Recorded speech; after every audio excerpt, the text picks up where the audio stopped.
Hi, this is Dr. Gregory Sadler. I'm a professor of philosophy and the president and founder of an educational consulting company called Reason.io, where we put philosophy into practice. I've studied and taught philosophy for over 20 years, and I find that many people run into difficulties reading classic philosophical texts. Sometimes it's the way things are said or how the text is structured. But the concepts themselves are not always that complicated, and that's where I come in. To help students and lifelong learners, I've been producing longer lecture videos and posting them to YouTube. Many viewers say they find them useful. What you're currently watching is part of a new series of shorter videos, each of them focused on one core concept from an important philosophical text. I hope you find it useful as well. Very early on in his work on moral virtue, Plutarch is going to say that I would like to look at some philosophers who don't have virtue completely right, people who are holding what he calls opposing views to his own and other middle-Platonists. Why? Not so much for the sake of inquiring into them, but rather so that my own viewpoints on these matters may become clearer and more firmly established in response to them. And actually, he's going to do quite a bit of that within this work. So who are the people that he has in mind? He names four of them right off the bat. Menedemus of Eritrea. So he belongs to a minor Socratic school. Ariston of Chios, sort of, contemporary of Zeno, who does his own thing. Then Zeno of Citium. Now, Zeno is the founder of a major school that we call Stoicism, right? So one of the really important schools of antiquity. And then we get another person who's also a Stoic, Chysippus, the third scholarch of the Stoic school, often called the second founder of the Stoa because he wrote so much and engaged with so many opponents of the Stoics. So we've got two Stoics and then two other people involved there. And Plutarch thinks that they have some things in common. And we'll talk about those views in just a moment. But the first thing that he's going to bring up is what we could call a Goldilocks problem, right? Is virtue one single thing, or is it a whole vast variety of things? These are two extremes, right? Is it a unity? Is it a great multiplicity? Or is it something more in the middle, something that's just right, we could say, and that's what Plutarch is going to put forward. So he's going to start with Menedemus, who is going to say that the virtues are actually not virtues, but just one single virtue, which goes under different names. And so, the same thing is meant, he says, by temperance and courage and justice. And he gives a parallel to this, like when we say mortal and human being. So proton and anthropon in Greek. So you might think that justice is something different than temperance, but it's really all just the same thing. So that's one point of view. And Ariston is going to, say something very similar to this. Plutarch is going to give us a little bit more to go on here. Virtue is one in nature, or more literally, in its substance, in its what it is, its ousia, right? And Ariston, according to Plutarch, called it health, hugeia. So that's, pretty similar to Menedemus's idea, but we get some amplification here. In its relative aspect, in how it relates to things, he made distinctions and he multiplied the virtues, right? So he distinguished them from each other. So just as we might want to call our sight white sight when it's applied to white things, or black sight when it's applied to black things, or anything else of the sort. So how does this work? When virtue considers what we need to do or avoid, well, then it's prudence. When it controls our desires and sets limitations of moderation and seasonableness for pleasures, well, then it's temperance. When it has to do with people's relations to each other and commercial dealings, then it's called justice. And he says, just like a knife is one and the same knife, even if it's cutting different things, like it's cutting an apple, it's cutting a piece of leather, it's still a knife, right? Virtue is still the same thing, no matter what it's being applied to. Okay, so that's Ariston's point of view.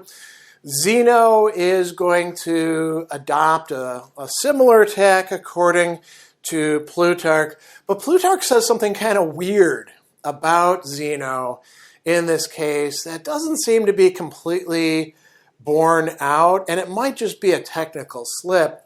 So he's going to attribute to Zeno saying that prudence, phronesis in Greek, is justice when it's concerned with what must be rendered to others as their due, temperance when concerned with what must be chosen or avoided, fortitude or courage when concerned with what must be endured. Now, that jibes with Stoic definitions of the virtues, but they don't say that they're all kinds of prudence. Typically, they're saying they're all kinds of wisdom, Sophia, right? Not just phronesis, which is one of the four cardinal virtues. And there's a bit of, disagreement about this in the sources. So, we're not really quite sure, but he's lumping Zeno in with these other people. And then finally we get Chysippus. So we've got the one side, virtue is just one thing. We call it by different names. Chysippus is going to go to the other extreme, according to Plutarch. So he says, Chysippus has an opinion that corresponding to each quality, right, katatopoion, each virtue is formed by its own distinctive attribute of quality, idea poietiti, right? So, a quality can be something like being calm, being just, could also be being white or being big. And this is where we're going to get into some problems, because he says, he's using a phrase here that's coming from Plato's Meno. Plutarch stirred up a swarm of virtues, which is what Socrates says Meno is doing. The problem is that some of these are not known, grorimon, right? Or familiar, right? Sun ethon. He's talking in weird ways about this. And that might jibe with Chysippus. We don't actually have his text. Maybe this is something that Chysippus did. So from the adjective brave, right, or courageous, andreon, we get the virtue, the quality that a person has, bravery or courage, andrea. Okay, great. That's very clear. From being just, we get justice. But then we get some other strange things. And the translation here is uncouth names, right? But a better translation would be weird names, atopos. It doesn't really make sense. What would be examples of this? Well, we get, greatness, or literally bigness. Paraton megan. Megan means just big, right? We get megalotetas, right? Or megalotes. Well, nobody knows what the hell that's supposed to mean. And from the attractiveness, ton kalon, we get kalotes. From, other things, we get, as he says, dexterousness, approachableness, adroitness, and things like that as virtues. And Plutarch wants to say, you've gone a little bit too far, Chysippus. That's not really going to work. So, What do we want? Something that's in between. Then he's going to talk about what all of these people have in common as far as we might call it the psychology, the way that they understand the human psyche or soul or mind. All of these people agree in a few things. They all think that virtue is a certain disposition, a diathesin, right? Not necessarily a habit as Aristotelians and some Platonists will call it. The Stoics liked using diathesis as an alternative term for that, and we do translate it as disposition. And a disposition of what? Well, of a certain part of the soul, what the Stoics called the governing part of the soul, the hegemonikon. A hegemon means ruling, running the show. So this is the dominant part of the soul that does the, high level stuff of thinking and deciding, and it sort of runs the show within the soul. It tells the faculty of sight to, go look at that. It can bear upon itself. So that's, a plausible idea. And he goes on and he says that they view this as a faculty engendered by reason, or rather, malon in Greek, to be itself reason in agreement with, and then the Greek is, it. But it's it in the feminine, so you can read in there virtue. A little bit of a circular definition there, since virtue is being defined in relation to virtue, but it does have the qualities of being firm, babios, and unshaken, not being able to be,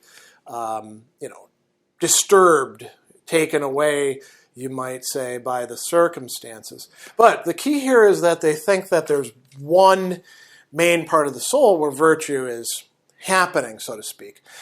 That wouldn't be a big problem, except that they think that there's more going on in that part of the soul.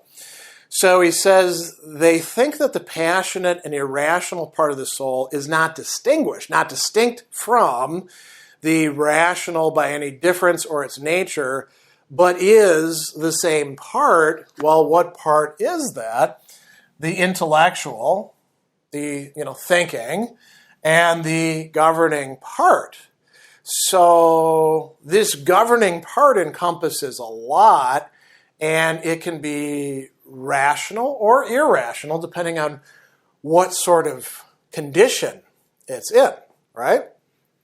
That is a much more controversial point of view to adopt. And the consequences of this, according to Plutarch, are things that we wouldn't want to accept, like the idea that the same part is entirely transformed and changed, trepomenon, it like turns in a certain way, and altered, metabalon, in feeling passions, pathe, or we could translate that as emotions. So this also happens in changes. He uses the word metabole again, metabole, according to either habit, kathexin, or disposition, diathesin. So when we feel something, the governing part of ourselves, that's what's feeling it. And so if we get angry, or we get despondent, or we get desirous, that's how it becomes irrational. But it could also be by things that we've established within ourselves. We're angry people, right? We're despairing people. We're desirous people who let our desires run the show. And that produces either vice or virtue within that part of the soul. How does that happen? He says that, well, when it becomes vicious, what happens is the overmastering power of our impulses, which have become strong and prevail on it, hurries on to something outrageous, which goes against the convictions of reason. Reason gets overrun, so to speak, even within the ruling, technically, rational part. And he's going to, say, How can this make sense? Well, it depends on how they define what a passion is, or an emotion. So he says a passion for them is some sort of reason, but what kind of reason? A logos. Well, it's a bad one, literally a wicked one, poneron, right? And a intemperate one, or uncontrolled, akolaston, which is issuing from, or going, more literally going wrong, die martemenes, from a bad or dishonorable or gross judgment, a krisis, an actual judgment about things, which has violence and strength. It's taken on that by perhaps the attractiveness or the scariness of its object. And so this is what Plutarch thinks all of them have in common, not just an idea about what virtue is and what vice is, but about the soul itself and how it operates and how many important parts the soul has. Plutarch thinks that all of these thinkers are actually wrong about this, and he explains why in the rest of the work.